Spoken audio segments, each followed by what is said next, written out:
Rory Calhoun truly hated him more than Nanyon. Rory Calhoun was born Francis Timothy Macau on August 8, 1922 in Los Angeles, California. His birth name reflected his Irishamian heritage. His father, James Macau, was an Irish gambler known for his turbulent life and erratic fortunes, while his mother, Elizabeth Cuthbert, was a woman of quiet resilience who had to make difficult decisions after the early loss of her husband. Rory's earliest years were shaped by uncertainty and instability. The death of his father, when Rory was still an infant, less than 10 months old, left a void in the family that never truly healed. After James's passing, Elizabeth remarried, hoping to provide a more stable home. But the new arrangement would introduce more challenges than comforts. As a child, Rory moved with his family to Santa Cruz, California, a picturesque town by the Pacific Ocean, far from the glamorous buzz of Hollywood. Yet, Santa Cruz didn't offer him the idyllic childhood one might imagine. With his biological father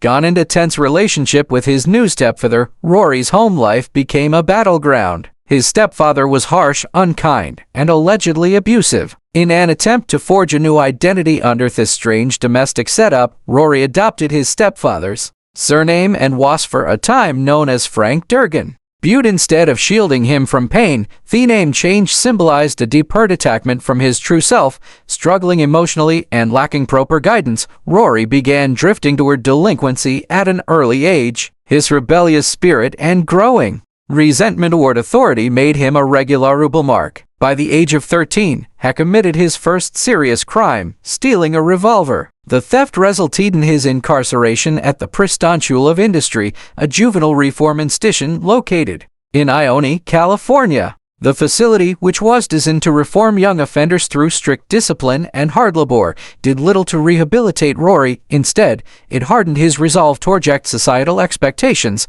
He managed to escape from the school, an audacious act that foreshadowed his lifelong tendency to defy authority. By 17, his situation worsened.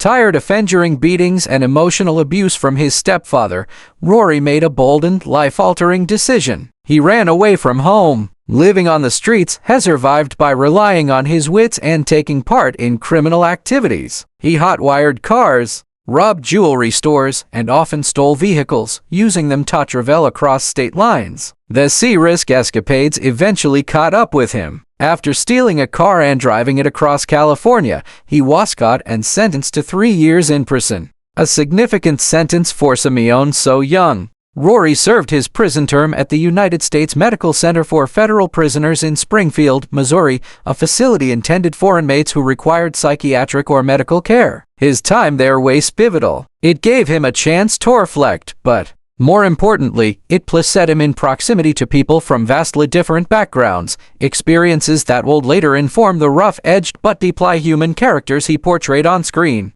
He was released just shy of his 21st street birthday, having already lived a lifetime's worth of hardship by then. Following his release, Rory tried to reform his life and explore honest ways to earn a living. He wandered through the American West and held a diverse range of manual labor jobs, which included working as a mechanic, a logger in the dense forests, a hard rock miner, a cowboy, a fisherman, and a truck driver. Each of these jobs not only added to his real-world experience, but also sculpted his rugged persona, one that would one day fit naturally into Hollywood's Western genre. One day, while riding a horse in a Los Angeles park, a chancy encounter would change everything. He was spotted by Alan Ladd, a rising actor at the time, who saw something striking in Rory's appearance and mannerisms, something that could translate well on screen. That encounter led to a connection with Sue Carroll, a prominent Hollywood talent agent and Ladd's wife. Impressed by Rory's photogenic looks, chiseled features, towering frame, and cowboy charisma, Carroll arranged a screen test at 20th Century Fox. Rory's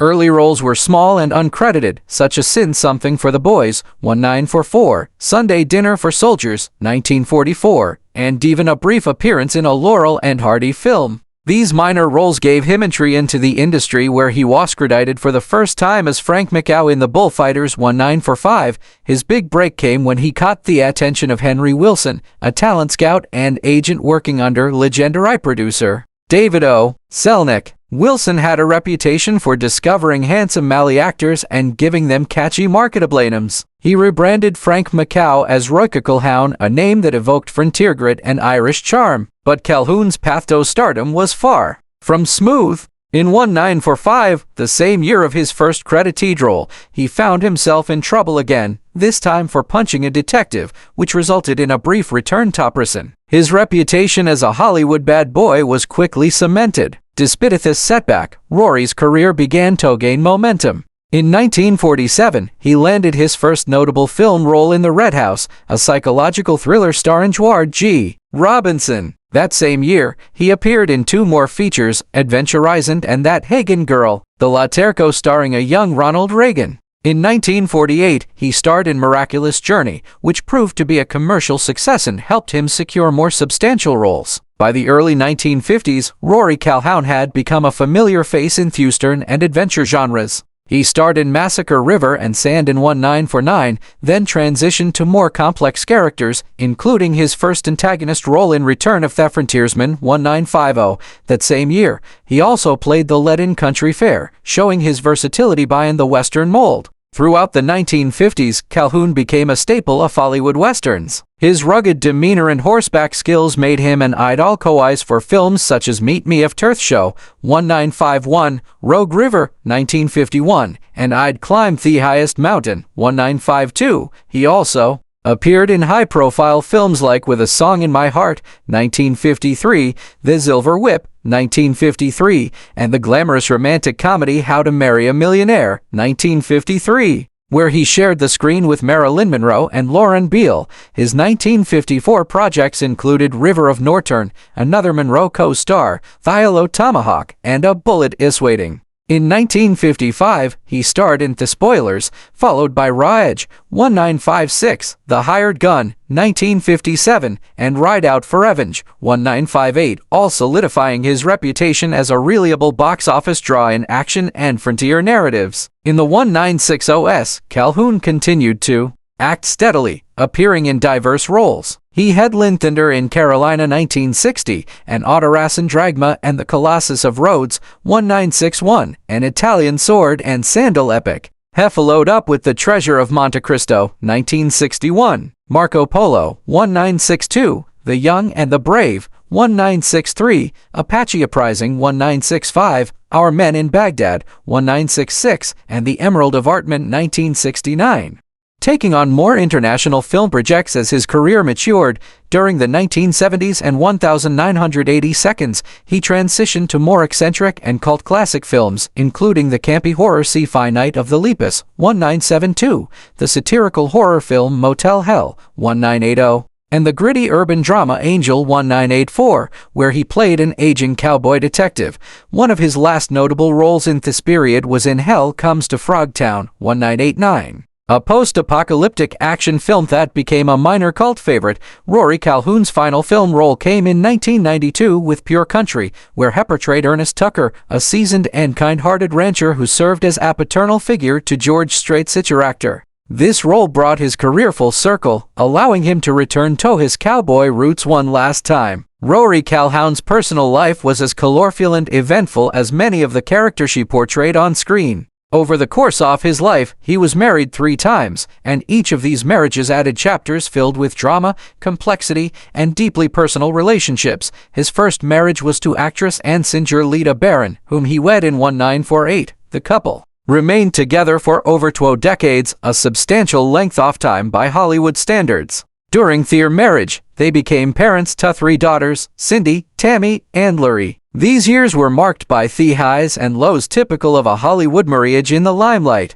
with Rory's rugged good looks and leading man charm bring him constant attention from fans and from other women. The end of Rory and Lita's marriage was as public as it was contentious. In 1970, after 22 years of marriage, Lita Barron filed for divorce. In her suit, she accused Calhoun of having engaged in a staggering number of extramarital affairs. So many, in fact, that she famously named actress Betty Grable as just one among 79 women with whom Rory had allegedly had adulterous relations. The claim made headlines, feeding the media's appetite for scandal and painting a dramatic picture of Calhoun's off-screen escapades. Rather than deny the allegations, Calhoun responded with a quip that became legendary. Heck, she didn't even include half of them. This candid, almost humorous admission underscored both his reputation as a ladies' man and his defiant, unrepentant attitude toward the public's judgment of his personal affairs. Following his divorce from Barron,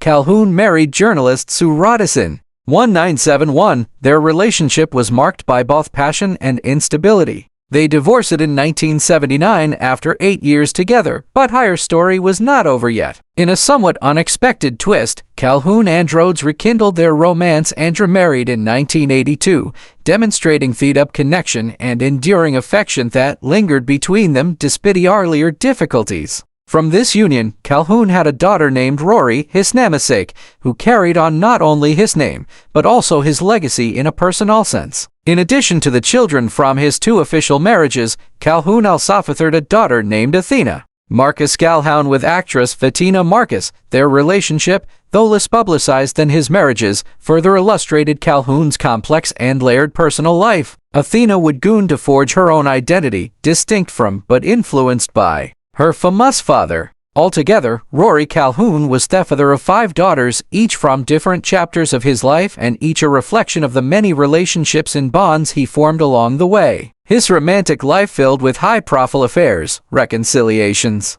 and familiarities added a compelling dimension to Tame behind the camera. Though often remembered for his cowboy swagger and movie star charisma, Calhoun's personality revealed a man whose passions and flaws were as dramatic as any role he ever played. Behind the bright lights and polished charm of Hollywood's golden age existed simmering rivalries, brucidagos, and long-held grudges. Among the more unexpected feuds to ever take root in that glittering landscape was one between Rory Calhoun, the ruggedly handsome Western star known for his rebellious past, and the patrician, quietly intense Gregory Peck, one of theater's most admired leading men. While both men carved out iconic careers in film industry, their paths, personalities, and values were as different as the roles they portrayed on screen. And for reasons that were deeply personal and painfully enduring, Rory Calhoun came to truly hate Gregory Peck more than anyone else in Hollywood. It was not a hatred born of envy. Some who didn't know Calhoun well might have assumed that. After all, Gregory Peck enjoyed a cleaner image, more consistent critical acclaim, and had secured several Oscar nominations, eventually winning for To Kill a Mockingbird. While Calhoun was often typecast in westerns and action flicks, but Rory, who prided himself on living life in his own terms, didn't begrudge this. He had his own fans, his own ish, and he had fought hard to make a comeback after a troubled youth, including a stint in prison for car theft and armed robbery. No, the root of Calhoun's loathing for Peck ran deeper. It was emotional, it was personal, and it was about betrayal, perceived or real. Their enmity allegedly began during the early 1950s when both actors were under contract with major studios and studio heads frequently manipulated stars like pawns in a chess game. Calhoun was on the rise, gaining attention not only for his rug-catcherism, but also for the sensational revelation of his criminal past, which press spun into a tale of redemption and reform. This was the era when image was everything, and many insiders claimed that Calhoun suspected Gregory Peck of trying to sabotage his image behind the scenes. According to a long-circulated story whispered in studio corridors, Calhoun believed that Peck, known for his dignified presence and tightly controlled public persona, had made a disparaging comment about Calhoun's criminal background during a studio meeting. It was said that Peck, when asked about a possible co-starring opportunity with Calhoun in a war drama, had reportedly scoffed, "I won't share screen with a convict." Whether this comment was ever actually made has never been verified, but on Seethe, rumor reached Rory's ears that image was done. Calhoun, a man who prized loyalty and honesty, was furious. He believed in second chances. He had needed one himself, and he couldn't stomach the idea that someone of Peck's standing would pass judgment on his past or try to blacklist him in any way. Their paths crossed multiple times after that, both socially and professionally, but the tension was always thick and visible to those in the know. Calhoun reportedly walked out of a Hollywood charity gala when Peck was scheduled to give a speech on the set of River of Northern, 1954, which Calhoun filmed with Marilyn Monroe and Robert Mitchum. A studio executive tried to mend fence between The two actors by suggest Calhoun be cast in a supporting role opposite Peck in an upcoming western.